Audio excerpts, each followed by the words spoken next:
Class, आज हम एक ऐसे प्रोविजन पर डिस्कशन शुरू कर रहे हैं जो क्रिमिनल लॉ के रिजिड फ्रेमवर्क को चैलेंज करता है। आप सब जानते हैं कि क्रिमिनल लॉ जनरली हार्म को पनिश करता है, लेकिन एक फंडामेंटल क्वेश्चन उठता है, क्या हर हार्म रॉन्गफुल होता है? अगर एक सर्जन पेशेंट को बचाने के लिए उसका बॉडी कट करता है, टेक्निकली वो हार्म है। अगर एक गार्डियन बच्चे को फोर्सफुली रोकता है उसकी सेफ्टी के लिए, वो भी हार्म है। तो फिर सवाल ये है कि क्या लॉ इन सब को ऑफेंस ट्रीट करेगा? इसी इंटेलेक्चुअल टेंशन का जवाब देता है सेक्शन 27 भारतीय न्याय संहिता 2023। भारतीय न्याय संहिता 2023 की सेक्शन 27 एक बहुत ही महत्वपूर्ण जनरल एक्सेप्शन है, जो सीधे जुड़ी है कंसेंट और प्रोटेक्शन के कॉन्सेप्ट से। सबसे पहले इसका फाउंडेशन समझिए। ये प्रोविजन बेस्ड है पेरेंट्स पैट्रियाई डॉक्ट्रिन पर। इसका मतलब क्या? स्टेट या लॉ एक प्रोटेक्टिव गार्डियन की तरह काम करता है, खासकर उन लोगों के लिए जो खुद निर्णय लेने में सक्षम नहीं है। अब आते हैं कोर प्रोविजन पर।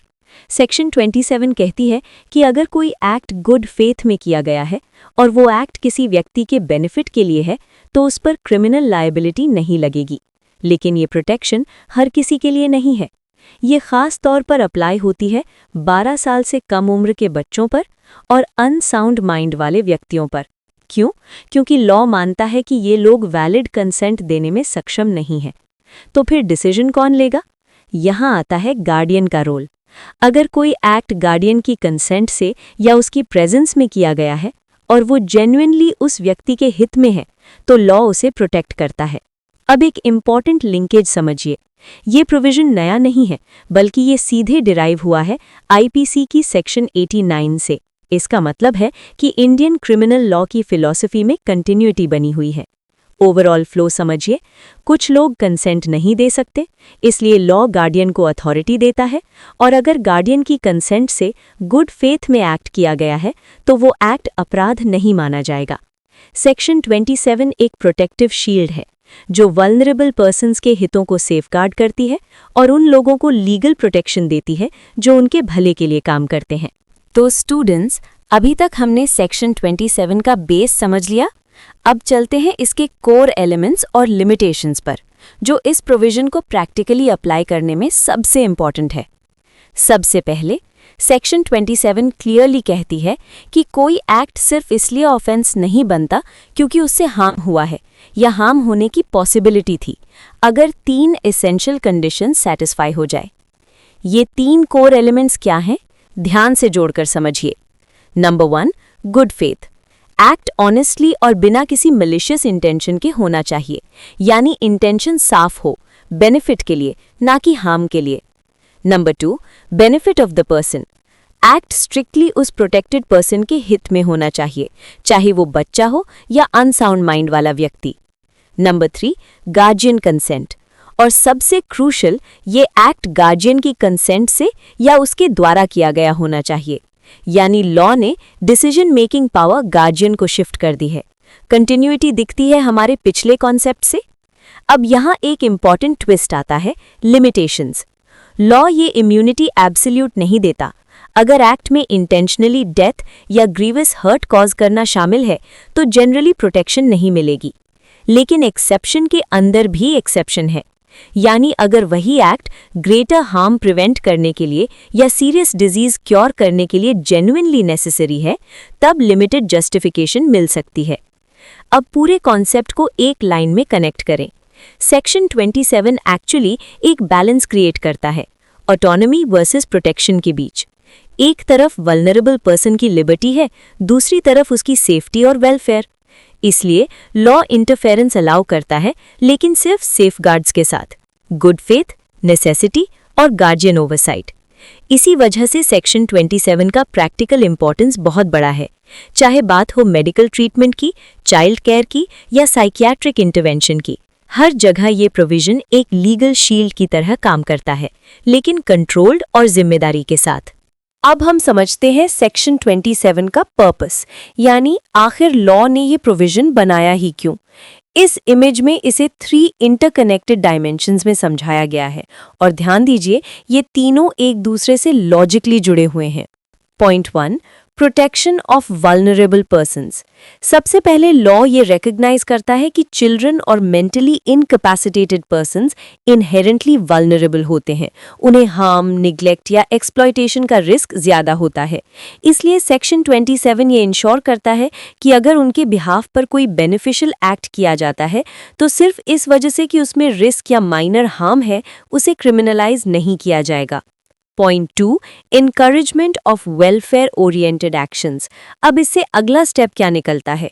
जब प्रोटेक्शन मिलती है तो naturally law guardians, doctors, caregivers को इनकरेज करता है कि वो नेसेसरी डिसीजंस लें, जैसे surgeries, medical treatment, restraints in extreme situations. Important point है, ये डिसीजंस कभी-कभी रिस्की हो सकते हैं, लेकिन अगर वो गुड फेथ और बेनिफिट के लिए हैं तो फियर ऑफ प्रोसिक्यूशन नहीं रहेगा। Point 3, recognition of good faith. अब सबसे crucial connecting link, good faith. Section 27 blindly protection नहीं देता। गुड फेथ का मतलब है ड्यू केयर, अटेंशन और ऑनेस्ट इंटेंशन, यानी एक्ट रीजनेबल, प्रूडेंट और केयरफुल होना चाहिए, ना कि रेकलेस या negligent. Point 4, balancing autonomy and necessity. Law individual autonomy को रिस्पेक्ट करता है, लेकिन हर सिचुएशन में एब्सोल्यूट ऑटोनॉमी पॉसिबल नहीं होती। इसलिए जहां व्यक्ति खुद डिसीजन लेने में सक्षम नहीं है, वहां पैटर्नलिस्टिक इंटरवेंशन अलाउ किया जाता है। सेक्शन 27 इसी इंटरवेंशन को जस्टिफाई करता है, जब बेनिफिट हार्म से ज्यादा हो। Point 5, limiting abuse of power. लेकिन ध्यान दीजिए, लॉ ब्लाइंड ट्रस्ट नहीं करता। गार्डियन को दी गई पावर का मिसयूज ना हो, इसके लिए स्ट्रिक्ट सेफगार्ड है। कोई भी गार्डियन इस प्रोटेक्शन का यूज करके इंटेंशनल हार्म, अब्यूज या एक्सप्लॉयटेशन जस्टिफाई नहीं कर सकता। यानी प्रोटेक्शन के साथ साथ अकाउंटेबिलिटी भी इक्वली इंपॉर्टेंट है। अब पूरा सेक्शन 27 एक लाइन में समझिए, गोल्डन समरी। इनकेपेबल पर्सन का बेस्ट इंटरेस्ट हार्म की स्ट्रिक्ट लायबिलिटी से ऊपर है, लेकिन तभी जब एक्ट केयर, कंसेंट और बोनाफाइड इंटेंशन के साथ किया गया हो। याद रखिए, ऑटोनॉमी लिमिटेड है, नेसेसिटी इंटरवेंशन जस्टिफाई करती है, पावर कंट्रोल्ड है और अंत में best interest plus good faith equals legal protection. अब हम आते हैं सेक्शन 27 के सबसे क्रूशियल इंग्रेडिएंट पर, act must be done in good faith. यही इस पूरे प्रोविजन की फाउंडेशन है और बिना इसके सेक्शन 27 की प्रोटेक्शन मिल ही नहीं सकती। सबसे पहले समझिए गुड फेथ का मतलब क्या है। सिर्फ अच्छा इंटेंशन होना काफी नहीं है। गुड फेथ का मतलब है ड्यू केयर, कॉशन और ऑनेस्ट इंटेंशन, यानी आपका कॉन्डक्ट सिर्फ सब्जेक्टिव बिलीफ पर नहीं बल्कि ऑब्जेक्टिव स्टैंडर्ड ऑफ रीजनेबलनेस पर भी खरा उतरना चाहिए। अब इंपॉर्टेंट एक्सक्लूजन समझिए, गुड फेथ में क्या नहीं आता? Rashness, negligence, recklessness. अगर एक्ट केयरलेस या इररिस्पॉन्सिबल तरीके से किया गया है तो चाहे इंटेंशन अच्छा हो, प्रोटेक्शन नहीं मिलेगी। अब इसे एक प्रैक्टिकल एग्जाम्पल से कनेक्ट करें। मान लीजिए एक डॉक्टर सर्जरी करता है। अगर उसने प्रॉपर मेडिकल स्टैंडर्ड्स फॉलो किए, ड्यू केयर लिया और फिर भी हार्म हो गया तो सेक्शन 27 प्रोटेक्ट करेगा। लेकिन अगर वही सर्जरी नेग्लिजेंटली की गई तो डिफेंस फेल हो जाएगा। अब सबसे important conceptual point, good faith equals subjective plus objective test. Subjective, honest intention यानी मन साफ होना चाहिए। ऑब्जेक्टिव, रीजनेबल प्रूडेंस यानी एक्ट लॉजिकली और केयरफुली किया गया हो। अब हम आते हैं सेक्शन 27 के दूसरे एसेंशियल इंग्रेडिएंट पर, act must be for the benefit of the child और अनसाउंड पर्सन। सबसे पहले कोर आइडिया समझिए। इस प्रोविजन का डोमिनेंट पर्पस वेलफेयर ओरिएंटेड होना चाहिए, ना कि सेल्फ सर्विंग। यानी एक्ट का मकसद साफ होना चाहिए, उस व्यक्ति का भला, ना कि अपना फायदा। अब बेनिफिट में क्या क्या शामिल है? फिजिकल हेल्थ जैसे ट्रीटमेंट या सर्जरी, मेंटल वेलबींग जैसे साइकियाट्रिक केयर और सेफ्टी यानी हार्म को प्रिवेंट करना। मतलब बेनिफिट हमेशा जुड़ा होगा हेल्थ, सेफ्टी और सर्वाइवल से। अब एक बहुत इंपॉर्टेंट लिमिटेशन, पेक्यूनियरी बेनिफिट यानी फाइनेंशियल गेन एक्सक्लूडेड है। यानी अगर एक्ट का मकसद पैसा कमाना या आर्थिक फायदा है तो सेक्शन 27 की प्रोटेक्शन नहीं मिलेगी। अब कोर्ट्स कैसे डिसाइड करते हैं कि एक्ट जेन्युइनली बेनिफिट के लिए था? कोर्ट्स 3 चीजें असेस करते हैं। क्या एक्ट नेसेसरी था? क्या कोई सेफर ऑल्टरनेटिव अवेलेबल था? क्या हार्म बेनिफिट के प्रोपोर्शन में था? यानी यहाँ पूरा फोकस है प्रोपोर्शनैलिटी पर। तो सेक्शन 27 में बेनिफिट एक लिमिटिंग प्रिंसिपल की तरह काम करता है। ये इंश्योर करता है कि एक्ट जेन्युइनली वेलफेयर के लिए हो, फाइनेंशियल मोटिव्स को बाहर करता है और कोर्ट्स के थ्रू प्रोपोर्शनैलिटी चेक कराता है। हर बेनिफिशियल एक्ट प्रोटेक्टेड नहीं है, सिर्फ वही जो ट्रूली वेलफेयर ड्रिवन और प्रोपोर्शनेट हो। स्टूडेंट्स, अब आते हैं सेक्शन 27 के तीसरे एसेंशियल इंग्रेडिएंट पर। Person must be a child below 12 years और ऑफ अनसाउंड माइंड। सबसे पहले स्कोप क्लियर कर ले, ये सेक्शन हर व्यक्ति पर अप्लाई नहीं होता, बल्कि सिर्फ 2 कैटेगरीज पर। 12 साल से कम उम्र के बच्चे और ऐसे व्यक्ति जो मेंटल इलनेस के कारण रैशनल जजमेंट नहीं कर सकते। अब सवाल सिर्फ इन्हीं पर क्यों? इसका आंसर है legal incapacity to consent. Law मानता है कि ये लोग कॉन्सिक्वेंसेस को प्रॉपर्ली समझ नहीं सकते, रिस्क्स इवैल्यूएट नहीं कर सकते, वैलिड लीगल कंसेंट दे ही नहीं सकते। अब यहीं से पूरा कॉन्सेप्ट कनेक्ट होता है। जब व्यक्ति खुद डिसीजन नहीं ले सकता तो लॉ क्या करता है? डिसीजन मेकिंग अथॉरिटी शिफ्ट कर देता है गार्डियन को, यानी गार्डियन ही डिसाइड करेगा कि क्या एक्ट उस व्यक्ति के बेस्ट इंटरेस्ट में है। पर्सन इनकेपेबल है, वैलिड कंसेंट पॉसिबल नहीं, इसलिए गार्डियन इंटरवीन करता है और तभी सेक्शन 27 की प्रोटेक्शन एक्टिवेट होती है। जहां कंसेंट लीगली पॉसिबल नहीं है, वहां लॉ गार्डियन को सब्स्टिट्यूट डिसीजन मेकर बना देता है, लेकिन सिर्फ वेलफेयर के लिए। अब हम बात करते हैं सेक्शन 27 के 4th एसेंशियल इंग्रेडिएंट पर। Act must be done by guardian और विद गार्डियंस कंसेंट। अब तक हमने समझा पर्सन इनकेपेबल है, यानी चाइल्ड या अनसाउंड माइंड है, वो वैलिड कंसेंट नहीं दे सकता। तो अगला लॉजिकल स्टेप क्या है? Law decision making authority guardian को ट्रांसफर कर देता है। इसका मतलब क्या हुआ? कोई भी एक्ट तभी प्रोटेक्टेड होगा जब गार्डियन खुद एक्ट करे या गार्डियन की वैलिड कंसेंट से एक्ट किया जाए। अब यहाँ एक बहुत इंपॉर्टेंट पॉइंट, ये कंसेंट सिर्फ फॉर्मल नहीं होनी चाहिए, बल्कि इन्फॉर्म्ड होनी चाहिए, गुड फेथ में दी गई होनी चाहिए और पर्सन के बेस्ट इंटरेस्ट के लिए होनी चाहिए। यही कॉन्सेप्ट बनाता है लेजिटिमेसी ऑफ एक्शन, यानी एक्ट लीगल तभी माना जाएगा जब सही अथॉरिटी यानी गार्डियन इन्वॉल्व हो और डिसीजन जेन्युइन वेलफेयर के लिए लिया गया हो।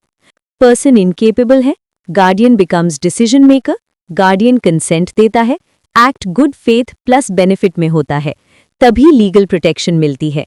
विदाउट गार्डियंस इन्वॉल्वमेंट सेक्शन 27 की शील्ड एक्टिवेट ही नहीं होती। अब हम सेक्शन 27 के एडवांस डायमेंशन समझते हैं, जहां लॉ एक स्टेप आगे जाकर रिस्क, हार्म और लिमिट्स को बैलेंस करता है। पॉइंट 5, हार्म में बी कॉज्ड, इंटेंडेड और फोरसीन। यहाँ सेक्शन 27 एक बहुत यूनिक पोजीशन लेता है। ये अलाउ करता है कि एक्ट में हार्म हो सकता है, इंटेंडेड भी हो सकता है या फोर्सिएबल भी हो सकता है। मतलब हार्म होने की पॉसिबिलिटी पता हो फिर भी एक्ट किया जाए। क्यों? क्योंकि यहाँ फोकस है रिस्क वर्सेस बेनिफिट एनालिसिस पर। वन एग्जाम्पल, सर्जरी, जिसमें डेथ का रिस्क भी हो सकता है, फिर भी अलाउड है क्योंकि डिसीजन बेनिफिट के लिए लिया गया है। रीजन सिंपल है कि पर्सन खुद कंसेंट नहीं दे सकता, इसीलिए दूसरों को डिसीजन लेना पड़ता है। Point 6, proviso, no intentional causing of death. लेकिन अब आता है सबसे strict limit, intentional causing of death allowed नहीं है।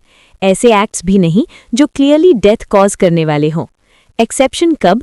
डेथ प्रिवेंट करने के लिए या ग्रीवियस डिजीज ट्रीट करने के लिए। यानी यहाँ लॉ क्लियर मैसेज देता है, प्रोटेक्शन है लेकिन होमिसाइड जस्टिफाई नहीं होगा। Point 7, no voluntary causing of grievous hurt with exceptions. अब अगला layer, grievous hurt normally allowed नहीं है, लेकिन एक्सेप्शन अगर एक्ट नेसेसरी हो या सीरियस इलनेस क्योर करने के लिए हो। यानी लॉ कंट्रोल्ड हार्म अलाउ करता है, लेकिन आर्बिट्ररी या अननेसेसरी हार्म नहीं। पूरा सेक्शन 27 यहाँ एक रिस्क बेनिफिट बैलेंसिंग मॉडल बन जाता है। हार्म पॉसिबल है, अलाउड, लेकिन डेथ इंटेंशनली नहीं, strictly prohibited. Grievous hurt only if necessary, यानी ग्रेटर गुड के लिए कंट्रोल्ड हार्म अलाउड है, लेकिन मिसयूज या एक्सट्रीम हार्म बिल्कुल नहीं। सेक्शन 27 हमें सिखाता है लॉ ब्लाइंडली प्रोटेक्ट नहीं करता, बल्कि हर एक्ट को नेसेसिटी, प्रोपोर्शनैलिटी और लिमिट्स के साथ इवैल्यूएट करता है। स्टूडेंट्स, अब हम सेक्शन 27 को जुडिशियल इंटरप्रिटेशन यानी इम्पोर्टेंट लैंडमार्क जजमेंट के थ्रू समझते हैं। केस है Ratanlal versus state of Madhya Pradesh. Direct BNS cases अभी लिमिटेड है, इसीलिए आईपीसी सेक्शन 89 की जूरिस्प्रूडेंस अप्लाई होती है। बैकग्राउंड समझिए, ये केस उन प्रिंसिपल्स को इंटरप्रेट करता है जो आज सेक्शन 27 में मौजूद हैं। सिचुएशन क्या थी? एक एक्ट किया गया था, क्लेम ये था कि वो वल्नरेबल पर्सन के बेनिफिट के लिए था। लीगल इशू क्या था? सिंपल लेकिन क्रूशल, क्या वो एक्ट वास्तव में गुड फेथ प्लस बेनिफिट में था या फिर वो एक ऑफेंस बनता है? डिफेंस ने क्या कहा? एक्ट वेलफेयर के लिए किया गया था, कोई मलिशियस इंटेंशन नहीं था, यानी उन्होंने गुड फेथ का डिफेंस लिया। कोर्ट ने क्या प्रिंसिपल सेट किए? बहुत important, good faith equals due care and attention. Benefit genuine होना चाहिए, प्राइमरी ऑब्जेक्टिव होना चाहिए, यानी सिर्फ इंटेंशन नहीं, कॉन्डक्ट भी रीजनेबल होना चाहिए। जजमेंट क्या रहा?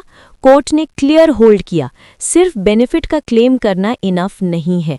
प्रोटेक्शन तभी मिलेगी जब इंटेंशन ऑनेस्ट हो, केयर लिया गया हो और प्रॉपर कंसेंट हो। गुड फेथ सिर्फ सब्जेक्टिव बिलीफ नहीं है, उसे ऑब्जेक्टिवली जस्टिफाई करना पड़ेगा। ये केस हमें सेक्शन 27 का रियल टेस्ट सिखाता है। Good intention alone does not equal protection. Actual care plus genuine benefit plus proper consent equals protection. Law words नहीं, कॉन्डक्ट को जज करता है, और सेक्शन 27 में गुड फेथ का मतलब है प्रूवेबल रिस्पॉन्सिबिलिटी। अब हम सेक्शन 27 को एक और इम्पॉर्टेंट जुडिशियल केस से समझते हैं, क्वीन वर्सेस प्रिंस 1875। ये केस सीधे सेक्शन 27 पर नहीं है, लेकिन ये डील करता है माइनर की कंसेंट और मिस्टेक ऑफ फैक्ट से, जो हमारे करंट टॉपिक से डायरेक्टली जुड़ा हुआ है। फैक्ट्स क्या थे? अक्यूज्ड को लगा कि माइनर गर्ल के पास गार्डियन की कंसेंट है, यानी उसने बिलीफ के आधार पर एक्ट किया। लीगल इशू क्या था? क्या सिर्फ बिलीफ की कंसेंट है अक्यूज्ड का लाइबिलिटी से बचा सकता है? कोर्ट ने क्या कहा? बहुत important, mistake of fact defence नहीं बनेगा जब लॉ माइनर्स को प्रोटेक्ट करता है। यानी अगर कंसेंट एक्चुअली नहीं है तो सिर्फ ये कहना कि मुझे लगा कंसेंट था काफ़ी नहीं है। प्रिंसिपल, जहां स्टैच्यूट माइनर्स को प्रोटेक्ट करता है वहां स्ट्रिक्ट स्टैंडर्ड अप्लाई होता है। रेलेवेंस विद सेक्शन 27, ये केस हमें एक क्रूशियल लेसन देता है। वर्ड गार्डियन कंसेंट रियल और वैलिड होना चाहिए, प्रिज्यूम्ड या अज्यूम्ड कंसेंट एक्सेप्ट नहीं होगी।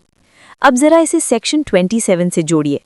पर्सन इनकेपेबल है तो उसके गार्डियन की कंसेंट जरूरी है, लेकिन वो कंसेंट एक्चुअल में होनी चाहिए, नॉट अज्यूम्ड, तभी प्रोटेक्शन मिलेगी, अदरवाइज लायबिलिटी फिक्स होगी। लॉ माइनर्स की प्रोटेक्शन में कॉम्प्रोमाइज नहीं करता, अजम्पशन नहीं, प्रूफ चाहिए। तो स्टूडेंट्स, अब हम सेक्शन 27 को प्रैक्टिकल इलस्ट्रेशंस के थ्रू समझते हैं। यही वो पार्ट है जहां कॉन्सेप्ट रियल लाइफ में क्लियर होता है। मान लीजिए एक 10 साल का बच्चा है, सीरियस हार्ट प्रॉब्लम है, डॉक्टर हाई रिस्क सर्जरी करता है पेरेंटल कंसेंट के साथ, लेकिन कॉम्प्लिकेशन हो जाता है और परमानेंट डिसेबिलिटी आ जाती है।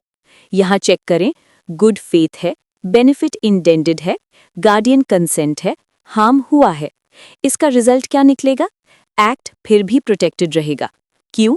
क्योंकि रिस्क होने से लीगैलिटी खत्म नहीं होती अगर इंटेंशन और कंसेंट वैलिड है। अब दूसरा सिनारियो देखें। एक mentally ill person self harm करने की कोशिश करता है, केयर गिवर उसे रिस्ट्रेन करता है जिससे माइनर इंजरी हो जाती है।